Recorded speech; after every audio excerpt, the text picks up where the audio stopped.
ঘটনাটো কি হৈছিলে কওকচোন।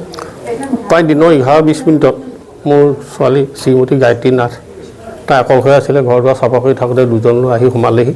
সোমাই মানে তাৰ মুখত সোপা দি বন্দুক দেখুৱাই তাই কোনো চিঞৰ বাখৰ নকৰিবি মানে পিছফালে ধৰি তাইক মানে ক'ত ক'ত বস্তু আছে উলিয়াই দিয়ে, নহ'লে মাৰি থৈ যাম এনেকুৱাবোৰ চাউণ্ড দি তাইক ভিতৰলৈ আলমাৰীলৈ লৈ গৈছেগৈ। আলমাৰীত থকা সোণৰ মালখিনি লৈ গৈছে, পইচা 20,000 আজি লৈ গৈছে।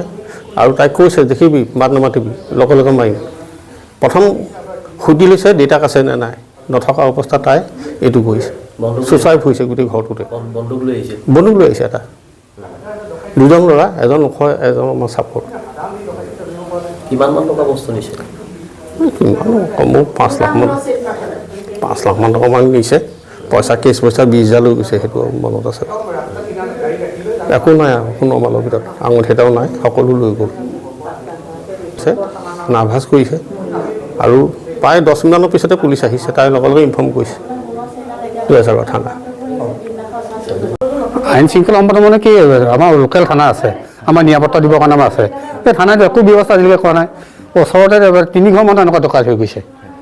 মানে এতিয়া অলপ দিনৰ আগতে প্ৰায় 3-4 মাহমান হৈছে। আমাৰ হাজৰিকা বুলি কয়, হলগুৰি নামটো মই নামটো নাজানো বাৰু। এই হাজৰিকা ঘৰত মানে ডকাইত হৈ গৈছে, দিন দুপৰতে ডকাইত। উত্তম হাজৰিকা দিন দুপৰতে ডকাইত হৈ গৈছে। তাৰপৰা আজিও আমাৰ গৃহতে তেনেকৈ মানে হৈছে এনেকুৱা ঘটনা হৈ গৈছে। এইটো একদম ভাল হোৱা নাই নহয় এইটো মানে। আৰু থানাই কি কৰিছে, আৰু আমি ধৰক এনেকৈ ধৰক মানে জীয়াই থাকিবই নোৱাৰিম। দিন দুপৰতে যে টেটুত চাপা দি যদি বস্তু দিব হয় কেনেকৈ হ'ব বাৰু, এনেকৈ নহ'ব।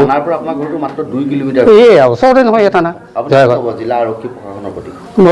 হেৰি কৰিছে তেওঁলোকে ব্যৱস্থা কৰক এইবিলাক, নহ'লে আমাৰ গোটেই সমাজ ওলাই যাব। আমাৰ সমাজ ওলাই গৈ আমি মানে এইটো মানে প্ৰতিবাদ কৰিম এইবিলাক বিষয়ৰ ওপৰত। মুখ্যমন্ত্ৰীৰ প্ৰতি কিবা আহ্বান জনাব নেকি? মুখ্যমন্ত্ৰীৰ ওপৰত চাওক আমি জনাম যে তেওঁ ব্যৱস্থা কৰক কিবা। তেওঁ যিহেতু আৰক্ষী বিভাগত আছে যিহেতু, গতিকে আহি তেওঁ অন্ততঃ ব্যৱস্থাটো কৰক তেখেতে।